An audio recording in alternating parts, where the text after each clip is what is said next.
Good morning and a very warm welcome to this newscast on Rajya Sabha Television with me, Frank Pereira. Let's begin with the headlines.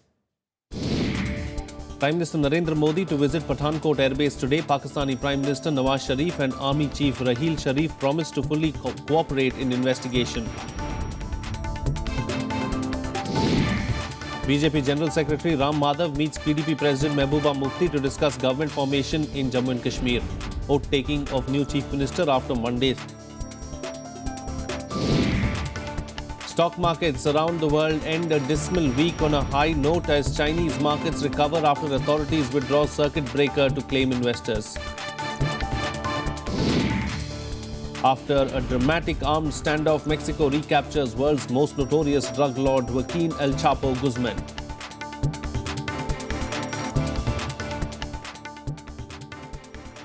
Prime Minister Narendra Modi is all set to visit Pathankot Airbase today for an on-the-spot assessment of the situation. The terrorist attack on the airbase has cast a shadow on the scheduled Foreign Secretary-level talks, even as both the Pakistani Prime Minister and its army chief pledged to cooperate fully with India on the investigations into the attack.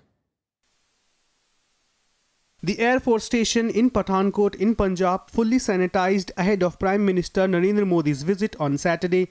Modi is expected to assess the situation after the combing operation carried out by the Army, NSG and IAF's Garud commandos. On Friday, the Prime Minister reviewed the Pakistani response to the Pathankot incident in the wake of his counterpart Nawaz Sharif promising speedy action in the case. In Islamabad, Pakistani Prime Minister Nawaz Sharif met officials including Army Chief Raheel Sharif to ensure that the Foreign Secretary's meeting next week was not derailed by the terrorist assault. The meeting was also attended by the head of the ISI, Rizwan Akhtar, and several top civilian and military officials. In a statement, Sharif's office said participants at the high-level meeting reiterated Pakistan's commitment to cooperate with India to completely eradicate the menace of terrorism. दोनों nuclear power हैं और उन्होंने ये महसूस किया कि ये जो वाक़यात हो जाते हैं जब भी हम अमन की तरफ जाते हैं कौन सी कुव्वतें हैं जो हमें आपस में लड़ाना चाहती हैं. The Foreign Secretary is slated for 15th of January, but it's unclear if it will go ahead. The fate of the talks rested on Pakistan's response to the information, Indian government spokesperson Vikas Swarup had said on Thursday. बहुत अच्छा decision लिया मियां मोहम्मद नवाज शरीफ साहब ने कि prime minister Modi साहब को phone किया और मोदी साहब को तावन की यकीन दिलाई और मोदी साहब ने भी रिप्लाई में अच्छा पॉजिटिव रेस्पॉन्स दिया. Senior Pakistani officials say that India provided intelligence that included telephone numbers, call intercepts and locations where they believe the attackers or their handlers were. Bureau Report, Rajya Sabha TV. And joining me on the phone line right now is journalist from Pathankot, Sukhjinder Kumar. Sukhjinder, very good morning. Thank you for joining me on the program. प्रधानमंत्री आज पठानकोट में रहेंगे. क्या व्यवस्थाएं हैं वहाँ पे प्रधानमंत्री की? जी, प्रधानमंत्री के आगमन पर जो है यहाँ पर सुरक्षा प्रबंध और कड़े कर दिए गए हैं. आर्मी को तैनात किया गया है. एयरफोर्स के चारों तरफ जो है वो आर्मी के जवानों को तैनात कर दिया जा चुका है और पूरे पठानकोट को जो है वो सील किया गया है. जगह जगह पर पुलिस बल जो है वो वहाँ पर पुलिस के जवानों को तैनात किया गया है ताकि किसी तरह की कोई भी अप्रिय घटना ना कर सके. और आज प्रधानमंत्री जो है वो आकर यहाँ पर ये सारी घटना हुई है उसका जायजा लेंगे और बाद में जो है हो सकता है कि पत्रकारों से भी वार्तालाप करें. और प्रधानमंत्री के आने से पहले कैसा माहौल है वहाँ पे पठानकोट में? जी बिल्कुल, पठानकोट में जो है अभी से जो जितने भी अधिकारी हैं उनके आगमन के लिए जुट चुके हैं. तैयारी पूरी तरह कर रहे हैं और सुरक्षा बलों को पूरी तरह अलर्ट किया गया है. जी, all right. Sukhjinder Kumar, thank you so much for joining us there and sharing your views on what the arrangements are like in Pathankot ahead of the Prime Minister's visit. Moving on now, Jammu and Kashmir Governor N.N. Vohra has written to PDP leader Mehbooba Mufti and the state BJP chief asking them to clear their position on government formation. This comes after speculation was rife that the state could be headed for a brief spell of governor's rule as Mehbooba Mufti expressed unwillingness to take oath as chief minister at least till Monday. That is when the traditional 4-day mourning period for Mufti Muhammad Saeed ends. Here's a detailed report. Mehbooba Mufti is all set to be the next Chief Minister of Jammu and Kashmir, but the state will have to wait for its first woman CM at least till Monday. Sources say this is due to Mehbooba expressing unwillingness to take oath till then. Monday will mark the end of the 4-day mourning parade for her late father, Mufti Muhammad Said. जहाँ तक महबूबा जी का बनने का सवाल है, उसमें तो PDP unanimous है, कोई सेकंड थॉट है ही नहीं, क्योंकि पीडीपी को बनाने में जो महबूबा मुफ्ती का रोल रहा है, कंट्रीब्यूशन रहा है, हार्ड वर्क रही है, एफर्ट रही है, वो तो अनपैरेलल है। इसलिए उसमें दो राय है नहीं कि महबूबा जी हमारी तरफ से लीडर होगी। यहाँ कोई कॉन्स्टिट्यूशनल क्राइसिस नहीं है, एक कॉन्स्टिट्यूशनल टेक्निकलिटी है कि आमतौर पर एक दिन के अंदर हुकूमत बन जानी चाहिए, नहीं तो गवर्नर साहब को कायदे के मुताबिक, कानूनी कायदे के मुताबिक, रस्म के मुताबिक उन्हें ये रिपोर्ट भारत देश के राष्ट्रपति को भेजनी है। Governor rule is not a crisis, it is an alternative. Meanwhile, BJP lawmakers met to formally decide on the support to Mehbooba Mufti as the Chief Minister. Senior BJP leader and parties in charge for Jammu and Kashmir, Ram Madhav, chaired the meeting in Srinagar. मुफ्ती साहब के निधन के बाद जो उनका एक morning का period रहता है, ऐसा समय है। इस समय हमने भी ज्यादा राजनीतिक चर्चाएं नहीं की है, केवल हमारे संवेदना व्यक्त करने के लिए हम मुलाकात की है। जो इमीडिएट कॉन्स्टिट्यूशनल रिक्वायरमेंट है उसके संदर्भ में थोड़ी बहुत बातचीत हमारी हुई है। जैसा मैंने कहा, कल हम दोनों पार्टियों को उस लेटर के लिए रिप्लाई देने का समय कल तक दिया गया है। हमारी पार्टी की ओर से जो रिप्लाई देना है वो कल हम दे देंगे, फिर आगे की प्रक्रिया गवर्नर साहब तय करेंगे। As per the Jammu and Kashmir Constitution, the Chief Minister's post cannot be kept vacant. So unless a new Chief Minister takes oaths immediately, Governor's rule is imposed in the state. Bureau Report, Rajya Sabha TV.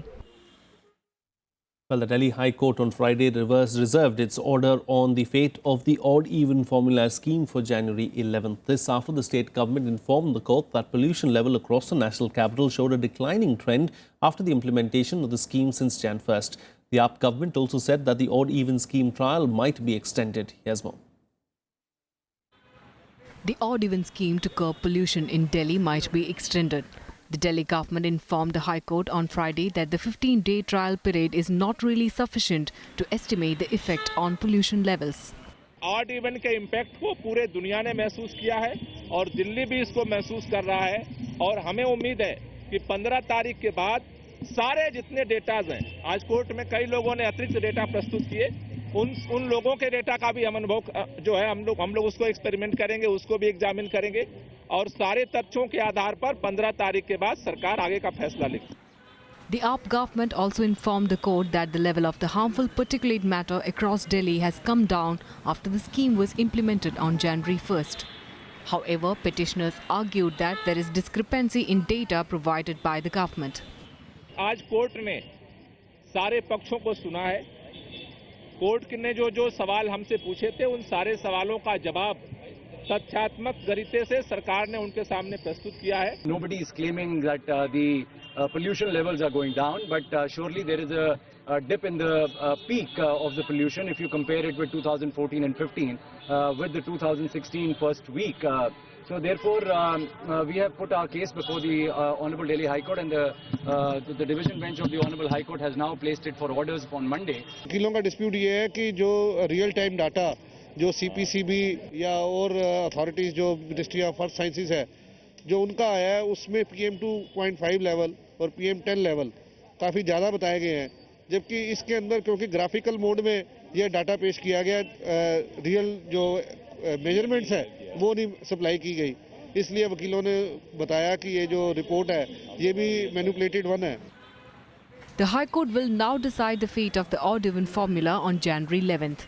Earlier this week, the court had questioned the Delhi government decision to go ahead with the odd-even scheme for more than a week. The court also observed that the city's public transport is insufficient and is causing inconvenience to the people. Bureau Report, Rajya Sabha TV. It's time for a short break now, but news and updates will continue on the other side. Stay tuned. We'll be right back.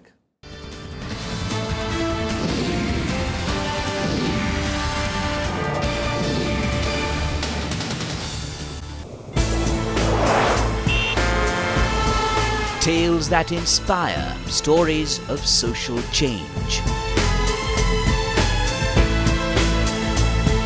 A salute to diversity, promoting public discourse. Events events that motivate, inspiring the innovative spirit. Watch Rajya Sabha television documentaries every Friday at 10:30 p.m., Saturday 12:30 p.m. and Sunday at 1 p.m.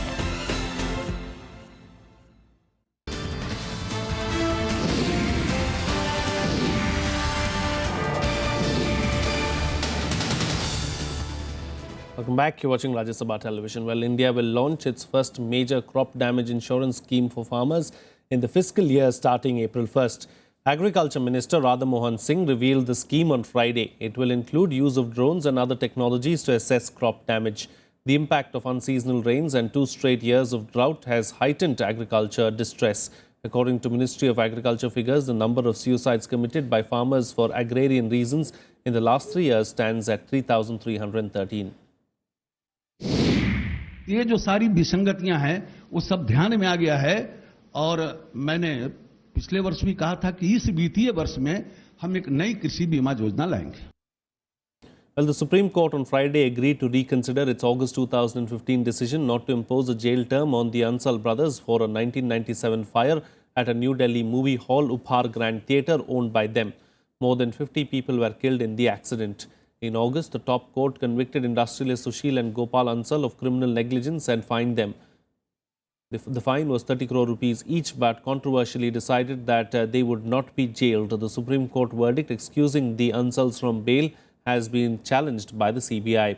59 people were killed and over 100 injured in a massive inferno that engulfed the Upar Theatre on the 13th of June 1997. We're very grateful and we welcome this decision of Supreme Court that they're giving us an opportunity to actually apprise them that why Ansal should not be let out to walk free after paying 60 crore after killing 59 people.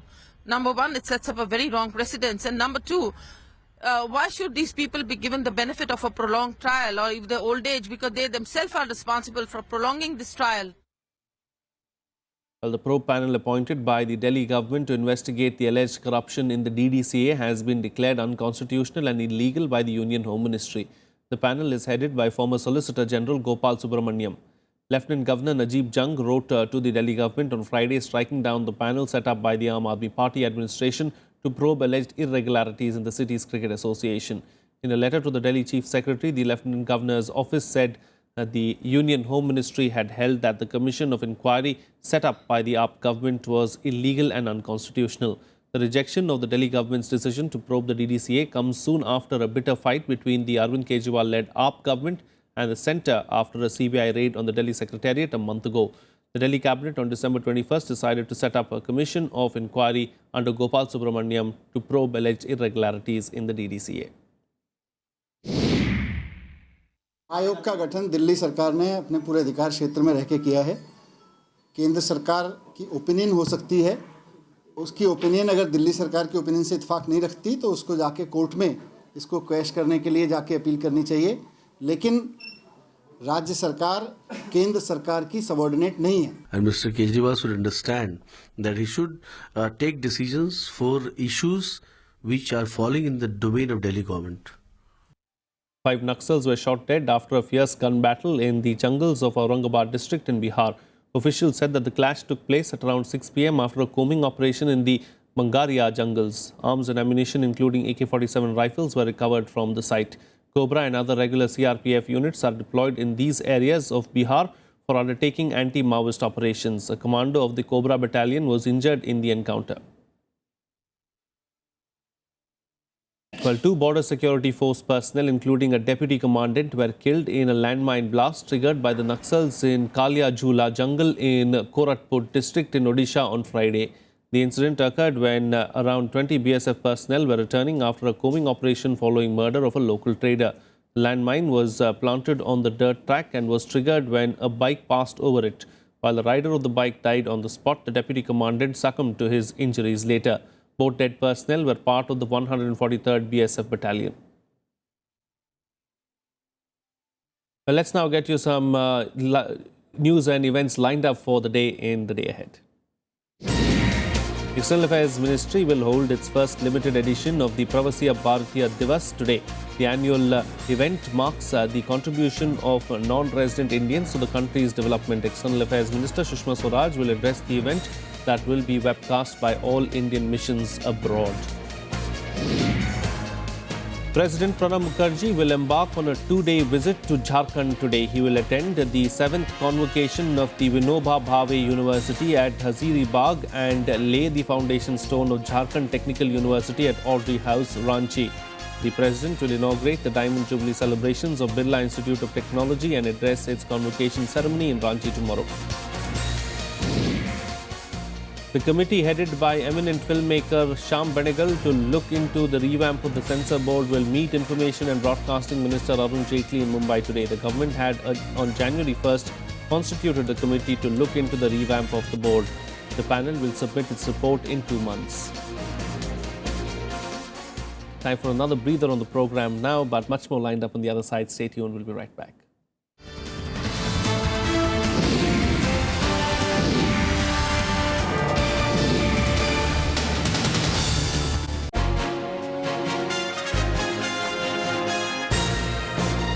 Hello and a very warm welcome to a brand new edition of World Panorama with me, Frank Pereira. Barack Obama has been elected on the basis that I will no longer take America into wars, and in fact quite the opposite, I will pull America out of wars. According to the Indian government, fishermen are not at fault. The US intervention in Iraq set the stage for exacerbation of these conflicts, and then the intervention in Syria.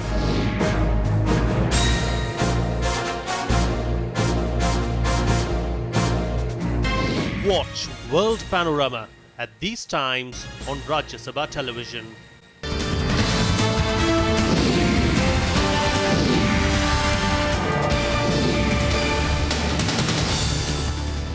Welcome back. You're watching Rajya Sabha television. Well, the Chinese markets ended on a high note on Friday after a dismal week as regulators lifted the circuit breaker rule late on Thursday to ease trading. The authorities put a stop to the mechanism in a bid to calm panicky investors from selling after trade was suspended twice this week. Here's more.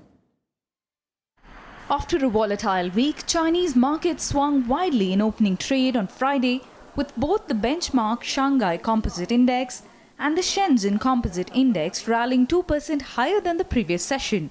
But the optimism was dwindling in the trading session as the stocks quickly turned negative before the day's close recording 2% gains. But the overall week was one of steep losses for the Chinese markets. The Shanghai Composite shed 10%, while the Shenzhen Composite plummeted 14.3% this week. Well, I think in the short term, the market still faces selling pressure because the fundamentals have not changed. Chinese economic growth is slowing, and as evidenced by the slowing economic growth rate, and also there is a flight of capital from Asia, as witnessed by the fall in the renminbi exchange rate. In an effort to ease the jitters in the market and extend stability, the Chinese regulators suspended the use of the new circuit breaker mechanism. Analysts say the measure that was meant to calm sentiment was only creating more panic selling. The central bank too firmed up the value of the yuan at 6.56 per dollar. China has pledged to make the value of the yuan more flexible and market-oriented.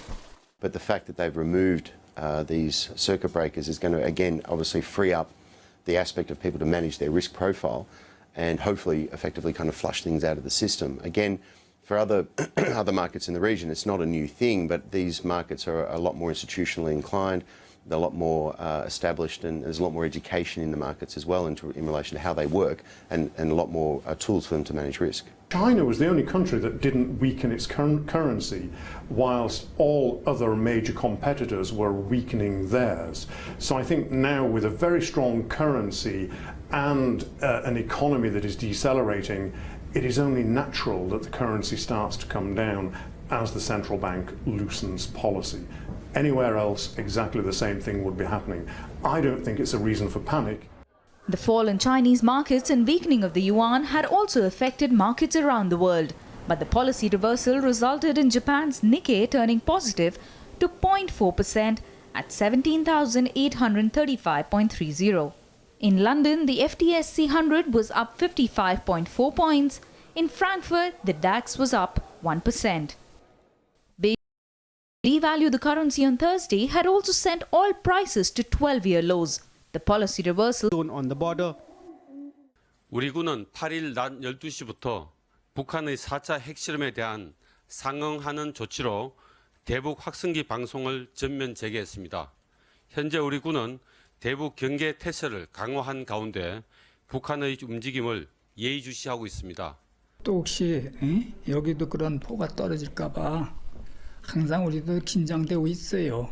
그리고 이 근방의 군부대도 항상 민간인 어디 나가지 말고 여기 마을회관에 있다가 이제 좀 이상하면 전화를 줄 테니까 대피소가 저 고무소 바깥에 있어. Both South Korea and Japan passed a resolution denouncing the North Korea's test. 強く非難します。関連する国連安保理決議の明確な違反であるとともに、日朝平壌宣言や6者会合の共同声明にも違反し、国際的な不拡散体制への重大な挑戦であります。 규탄 및 핵폐기 축구 결의안 대안은 가결되었음을 선포합니다. The US government and weapons experts doubt Pyongyang's claim that the device it set off was in fact a hydrogen bomb. The White House says North Korea could face additional economic sanction on the issue. I also think the other thing that we would be reluctant to do is to make a judgment about their adherence to these kinds of reforms based on just one action or one day's activity in the market. What we're looking at is a longer-term commitment to pursuing these kinds of reforms. China too urges North Korea to stick to denuclearization pledges and avoid taking action that would even make the situation worse in the peninsula. Bureau Report, Rajya Sabha TV. Well, Mexico yesterday recaptured the world's most notorious drug lord, Joaquin El Chapo Guzman. El Chapo had dominated international headlines when he staged a jaw-dropping jailbreak in July by escaping through a mile-long tunnel that burrowed right up into his cell. Here's more. On Friday, Mexico recaptured the world's most notorious drug lord, Joaquin El Chapo Guzman. The arrest came after a violent standoff with US help 6 months after he humiliated President Enrique Peña Nieto by tunneling out of a maximum security prison. Mexican Navy later released images of the house at which Guzman had reportedly stayed. Before his capture, 5 people were killed in the early morning showdown to take Guzman.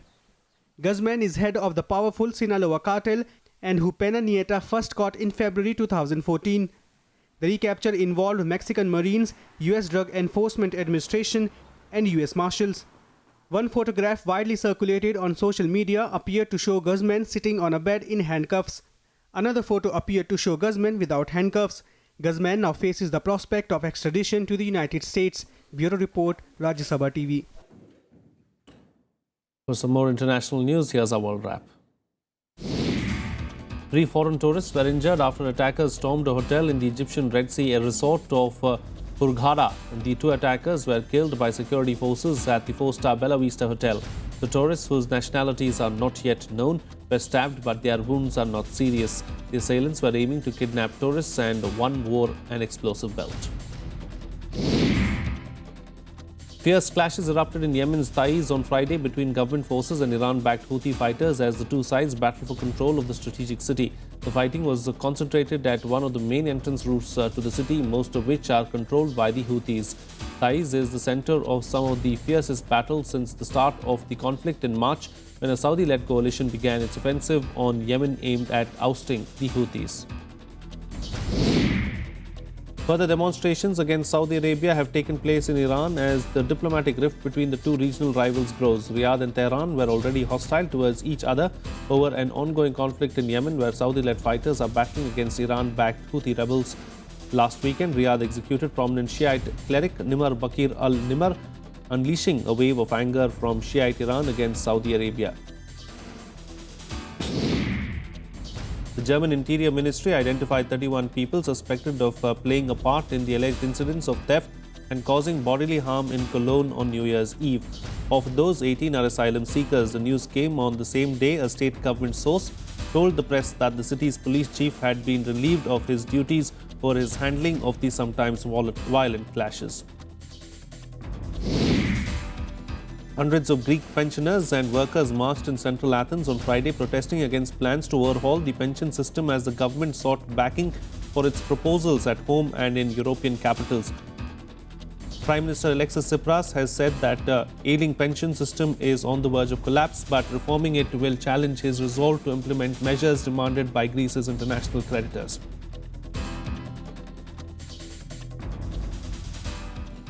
Here's the sports action in Sports Beat. Maithali Raj will lead India women's cricket team for a limited overs tour of Australia, where they would play 3 ODIs and an equal number of T20 internationals. The series will be played from January 26 to February 7.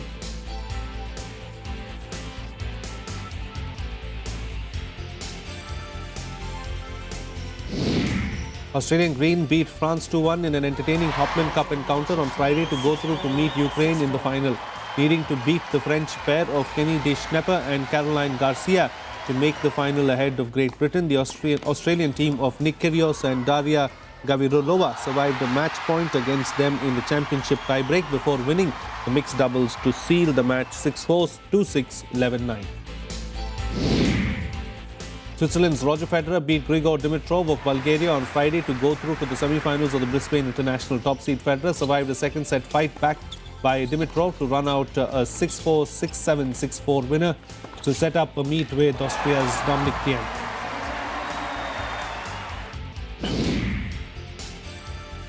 Defender Brad Smith's second-half goal rescued a 2-2 draw as injury hit 7 times FA Cup winners. Liverpool denied 4th-tier Exeter City a notable third-round giant-killing scalp on Friday. The Premier League outfit, playing their third match in less than a week and without 11 injured first-teamers, fielded a barely recognisable second-string side and nearly slipped up against Exeter. Maxwell scored a stunning goal as unbeaten leaders Paris Saint-Germain moved 22 points clear in Ligue 1 with victory over Bastia on Friday night. Thiago Motta turned in from Angel Di Maria's corner to open the scoring in the first Ligue 1 fixture following the end of the mid-season break.